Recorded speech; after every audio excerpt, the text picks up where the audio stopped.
Assalamu alaikum, Sat Sri Akal, Namaste. My name is Farheen Khan and you're watching The Azeeza Show. Last week we had a really incredible story of Samra Zafar, who spoke about her experience going through a forced marriage, and the resilience that she showed after was just remarkable. So today I'm really excited to talk to have such wonderful guests on camera with me today. So we've got Alia, Youssef, Aima, Warrich, and Sabrina, Gaffar-Siddiqui. Welcome. Thank you so much for being here. And so today's episode is really about the Sisters Project, and really what that is a really remarkable project that Alia here sort of started. So I want to start with that first. Sure. And then Alia, you've actually been able to invite some of the women from your Sisters Project, which are our two guests today, to kind of talk about their stories, which is really interesting. So tell us, what was the Sisters Project? How did it start? Well, it started actually over a year ago. I was sitting in class one day, doing my fourth year thesis project at school, and a woman said, "I'm so tired of being painted with the same brush as every other Muslim woman." And this was, coming up to Trump's election, and where there was a lot of anti-Muslim sentiments happening, and I thought to myself, I'm really tired of all Muslim women being painted with the same brushstroke too.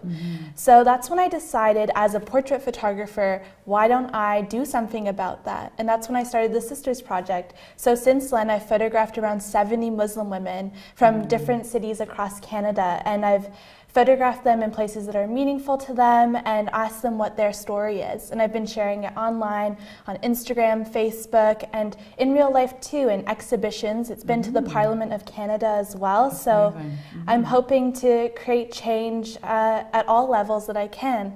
So that's how the Sisters Project started and where it's come now. And I'm really excited that I get to keep building upon the relationships of the Muslim women that I meet, and having Sabrina and Aima here is really meaningful to me. That's wonderful. And you were you had an exhibit in the Globe and Mail as well, right? Yes. Yeah, there's a whole segment there. I was really fortunate enough to share actually an interview I did with Aima that was a video interview online, and then the Globe and Mail did a 20 photo folio in the Saturday edition of the Globe and Mail. And so that was really exciting because the Globe and Mail is distributed all over Canada nationally, and I was getting emails from people from all over the place saying, of course a Muslim woman can be a pharmacist, a PhD candidate, this and that. Why did I never think of that before? And getting actual emails from people saying that the project has changed their thinking. That's the reason I did the project. So it was really incredible to see that put out there and actually read the responses that came in. Yeah, that's fantastic. I know that, having done this type of work for so long around, just trying to challenge Islamophobia, this is huge. So thanks for doing that. Oh, it's my pleasure. It's an honor that I get to do this, and I'm thankful every single day that I do. That's wonderful. So why don't I hand it off to you? Why don't you share with us our sisters here? Yeah, so I'd love to ask you two a couple questions. You two are both extremely resilient, incredible women who impress me in many ways, and you do very different things. So I wanted to start the question by asking you, how does your specific career or passion empower you? Sabrina, would you like to start? Sure. Course. So, as you know, I'm a PhD candidate, almost finished at McMaster University. I'm a researcher. I'm also often called upon as an expert for media interviews, so I've been very active in the media, radio, TV, and online, writing a lot of op-eds and stuff. How I would say that, my career empowers me, it kind of all goes back to my childhood, being the daughter of immigrant parents. My father and mother both came from Pakistan. Our background is Pashtun, but they were born and raised in Pakistan, and we moved to England. As you can tell from my accent, I'm British. And I would often come home being one of the only racialized kids in my entire year or grade, and share stories with my father and my mother about racism that that I hadn't just been experiencing on the playground or, you know, amongst other peers, but from teachers, from the actual teaching world. You know, I would face a lot of blocked opportunities. They would stream me into classes where I couldn't get higher than a grade of a B or a C. And I would really want to be in the higher level course because I knew I was capable, but they would always limit my, you know, opportunities like that. And I remember coming home one day to my dad, and I was really upset because my year head at the time had said to me that realistically I was not going to get into this prestigious school that I had applied to after my high school level exams. And she said, you know, if I was you, I would look at a more realistic option. And really what she was saying was that, you know, I was not smart enough to get to this school. I just sat there and I said, I will get in that school and I'm not going to change my choice. But I was upset. I came home, I told my dad, and my dad quoted a poem from Allama Iqbal, actually, so our Pakistani viewers could probably relate. And he said to me, Beta, khudi ko kar buland itna कि हर तकदीर से पहले खुदा बंदे से खुद पूछे बता तेरी रज़ा क्या है.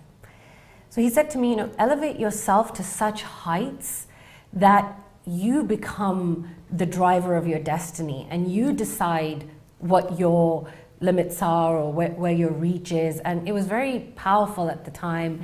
I had no idea who Allama Iqbal was. So I was like, oh, that sounds pretty cool. And later I realized, wow, you know, and that led me on this course of becoming an academic and being an academic and having that power of the pen to write, to speak, to go to conferences as a Muslim woman, as a racialized woman, and to disrupt these myths of representation of what a Muslim woman looks like or sounds like. I think that's been very empowering, and of course, I give a lot of credit to my parents who always pushed me to, you know, even in the face of racism, to just keep going and reaching those heights. That's incredible. Yeah, and you're so empowering to other young women now because you spread that message. Aima, would you like to talk about what empowers you?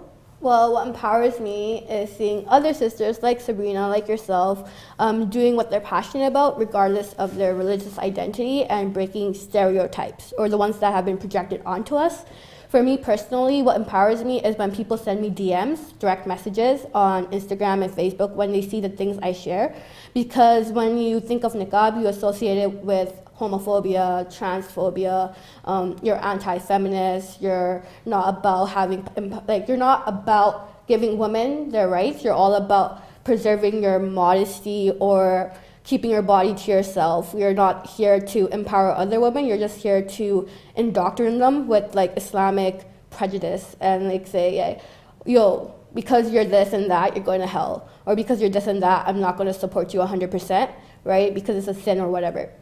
So for me, it was all about saying, no, that's not my religion at all, right? It teaches love, it teaches passion, it teaches elevating other people to greater heights, like she said. And that when I share my graphics, they're not only about niqabi women or hijabi women, they're about all Muslim women who claim that they are identity or identifying as a Muslim and saying, you know what, who am I to tell you what a Muslim looks like? Who am I to say that you're not religious, or who am I to say that you can't do this because it says this in the Quran or whatever, right? I'm here to say, you know, you have to stop telling people what they are and what they aren't because they're telling you something else. You have to actively listen to them and say, you know what, I actually understand what she's saying. She's not here saying that she's not a feminist. She's just saying that she wants to have the rights to her body, right? Just like any other feminist. If they can wear swimsuits, right? If you can wear, you know, bottom shorts or booty shorts, whatever, why can't I wear my niqab? What's so wrong about that? I'm not sexualizing myself,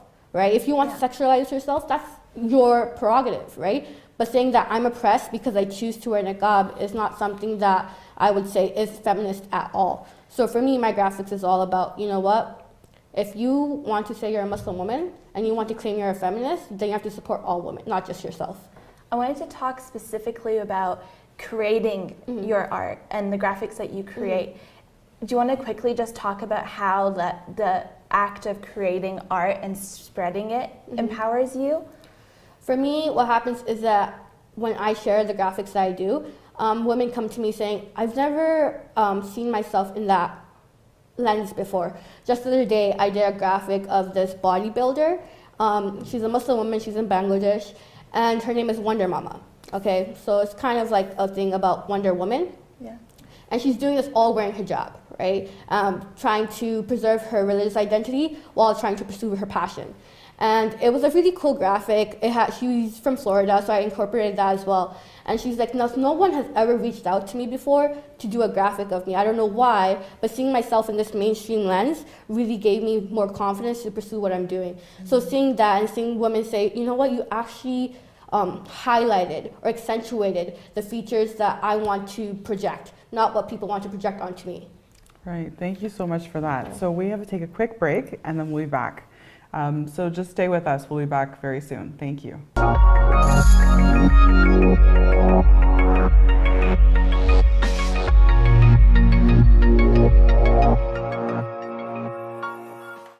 Okay, welcome back everyone. You're watching the Azeeza show, and today our topic is sisterhood. It's the Sisters Project. Sorry, with me today is Alia, Sabrina, and Aima, and we're talking about women's experiences, their stories, and their remarkable resilience. So I'm going to pass it off to my co-host for today, Alia, so she can continue the conversation. Thank you. So Sabrina, I wanted to ask you, what is an accomplishment you're most proud of based on what you had to overcome to get to it? I feel like this is a complex question that requires a bit of a multi-layered answer.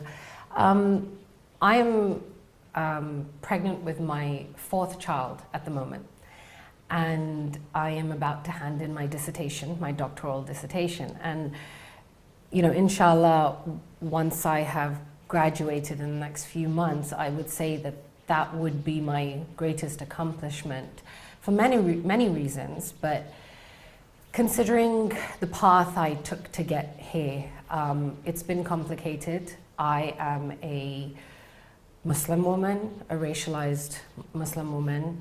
I was divorced, married at the age of 18, divorced by 24, with a 2-year-old child, so a single mother for a little while. Remarried, moving to another country. My mother had breast cancer and she passed away right around that time.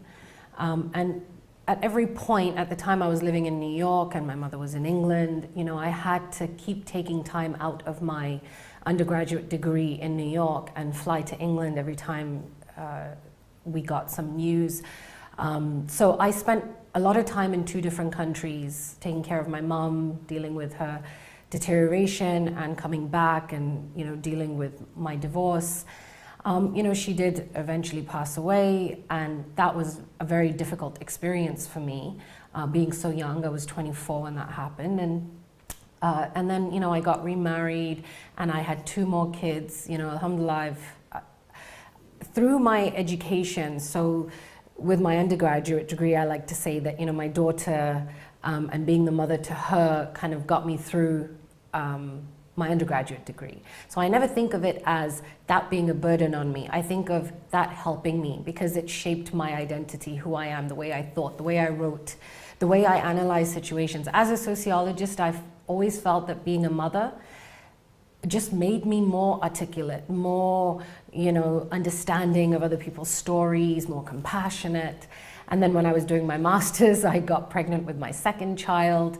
So again, becoming a mother, I felt like that enhanced my ability to go through. And then with my PhD, I got pregnant with my 3rd child, and hopefully this one's going to get me a job. So, you know, rather than seeing motherhood as being something that restricts people, you know, it restricts their ability to move forward or kind of enhance their careers, I have felt that being a mother has empowered me. It's given me a lot of strength. And, you know, I think the most difficult thing I have had to go through was when 3 years ago we lost my younger brother to a tragic accident. And So, considering the losses I have faced, the deaths of very close family members, being a mother, coming to 2 different new countries, living in New York alone, coming to Canada, it's been very difficult. And I've had to be very resilient. And on top of everything, racism, Islamophobia, the discrimination that we face as women, and in academia, it's inherent. Like there aren't a lot of Muslim people, there aren't a lot of racialized Muslim women, and there aren't enough who are talking about themselves. So we have others writing and studying about us, outsiders, but we don't have insiders writing about Muslims. So I decided that that's what I wanted to do. I wanted to be an insider talking about Muslim women and talking about Muslims, and adding that credibility to the narrative. But yeah, so all these difficulties that I went through have empowered me, and I have had to be resilient, sometimes not wanting to be resilient, but having to be resilient. And sometimes, the resilience has come from my losses. But I would say that coming to this point where I'm the mother of almost 4 children and, a doctor of academia, I feel proud that, I have gotten to this point and accomplished that. You're absolutely incredible. You should be so incredibly proud of yourself. Aima, would you like to take your turn answering that question? I'll ask you one more time. What is an accomplishment you're most proud of based on what you've had to overcome to get to it? I think the biggest accomplishment was a community that has supported me and is literally influencing the things that I create. And the sisterhood on Facebook, on Instagram, on social media, it's an online sisterhood. Some people say it's not real. Some people say it's like these are fake and it's not something that you should invest in. But it's an investment that has got me to where I am right now. Because back in the day in high school, I used to always share a lot of posts on Facebook. And then through you, Alia, I got to meet a lot of incredible sisters myself. And they've also supported me, and we collaborated. And just having that sisterhood, knowing that there are other sisters facing the things I do, gives me the strength to continue knowing that I'm not alone. So recently, I was like the first niqabi for the project 1324. It was by Adobe, and I collaborated with TEDx Teen, and basically my graphic won, and they flew me into New York City, right? And it's gonna get me a bit emotional because all of high school, I only did STEM programs like math and science, because obviously I'm from immigrant parents as well, and for them, stability is everything. So something like an art career can only be a hobby. It can never get you as far as I've come today as a niqabi. And in high school, I would have these toxic relationships because I was just coming out of Islamic school, where there was also another support system for me, like Muslim sisters, right? But when you go to a public school, all of a sudden in grade 10, there's a lot of different people there, right? You don't know how you're going to be accepted, or if you're going to be tokenized, or people are just going to be friends with you because they want to say they're not racist or they're not Islamophobic. Like, you don't know. And I had the unfortunate experience of like having toxic relationships where people would say they support me, but then talk behind my back, saying that I wouldn't get where I am today because I'm a niqabi. And just the other day on Snapchat, one of these people that limited me because I was afraid that, if I wear too much color, right, or if I act in a certain way, or if I talk about my passion, they're gonna be like, you can't do that. So I wouldn't talk about it in fear that, they're gonna reject me. And I was afraid of rejection. But I came out of that, alhamdulillah, through a lot of prayer and through a lot of social media help. My sisters on social media, they encouraged me, they saw that I had potential, and they just gave me the drive to continue. And I finally had the strength to cut off those relationships. And since then, I've just been flourishing, because all I see is I don't see niqab as limiting me anymore, right? Because it was never about that, right? They just didn't want to see someone breaking the stereotype first, or breaking that ceiling glass that everybody talks about in feminism, right? Because if it's a niqabi woman doing it, then who are all these white cis women saving then, right? Do we really need to be saved, right? Is feminism really an ideology that supports all women? Right? And then I got into intersectional feminism, basically, which means that you support everybody regardless of their sexuality, their race, their gender, right? And you support their rights. That's what feminism is about, equity and equal rights for everybody. It's not about man hating, right? Men are just part of the problem. There's a bigger situation, which is institutional sexism and racism towards women and women of color. So seeing that online platform, that's what's really been the most emotional drive for me to continue, and that's the biggest achievement I've gotten, because now people see that, you know what, when you're in it together, you can achieve anything. Mm-hmm. And I've been watching your activism in art from day one, and I'm so proud of how it's grown so quickly and how people are really being affected by what you're doing. Thank you. So my last question for you today, Sabrina, what advice would you give for people who are overwhelmed by the negativity and hate that surrounds us today?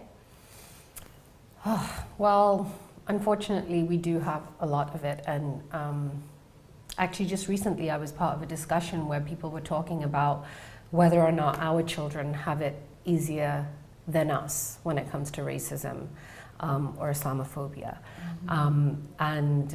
or whether we had it easier. And I answered with, I'm the mother of a 14-year-old, so I, see the difficulties she faces with this kind of new world we're in, where there's so much connectivity with social media, with everything being online. People consume their news online. When I was younger and the Iraq War was happening, I mean, this is the 90s, we didn't really watch the news as kids, and there were things happening in far off lands that we weren't really connected to, and we were almost able to shut it off when we came home. So our home became kind of like a safe haven. Mm-hmm. But I feel like for our children, bullying or racism or Islamophobia, it carries to the home. So, your home isn't necessarily a safe haven now. So I worry for our children, but I also feel like social media and the internet has provided a platform for people as well. Like, for example, with Aima, it gave her a platform to be able to share her art and to disrupt the myths of what it means to be a Niqabi. So, and I often go and give people advice about leadership. I would say young women need to get into leadership roles. They need to sit on boards. Like, we need to train our young girls from a very young age, like, elementary school and high school, to take on those leadership roles, to not limit themselves because of society's kind of expectations or restrictions or limitations. So I would say inspiring young girls and young boys to be leaders, and then to take positions which give them a voice, which allows other people to respect them the way that they need to be respected. So, I mean, that's the advice that I would give. Like, leadership for young girls is one of my biggest kind of like the advocacies that I've been doing lately. That's wonderful. So, Aima, we have a few seconds left, so please, do you have any really quick advice that you'd like to give? For self-care, I would say surround yourself with people who support you and love you and will encourage you to move forward and progress and improve. Mm-hmm. Never let anyone disrespect you. As soon as someone disrespects you and tries to walk over you, cut them off, okay? Mm-hmm. They're not there anymore for you. They're for themselves, okay? People will get jealous of what you do. People will want to be in your shoes. But remember that being your most authentic self, right? There's no duplicate. Don't try to duplicate what everybody else is doing. You can only do you, right? And when you do you, that's when people say, oh my God, she's epic, she's awesome, you know what? I want to do what she does, right? And when they see that, they'll look for their own passions. They'll look for what they can do to help our community, right? Mm-hmm. So for self-care, have that supportive system, and also don't try to change yourself for anybody else. If you just be yourself like I am, like I've been like this for 15 years now, right? And whenever anybody from 10 years ago sees me and they talk to me, like, you're just the same person that I knew in high school. I'm like, yeah, why would I change, right? And that's the thing that stuck with me, is that I'm not going to change. And if I don't change, then people will realize that they'll be the ones who have to acknowledge their biases and their discriminations, right? They're the ones who have to change, not me. Absolutely. Yeah. No, thank you so much. So I want to just take a moment to thank all of our guests today. It's been a really great show, and I look forward to seeing you all next week when we continue the conversations about women's experiences. Thanks again, and take care.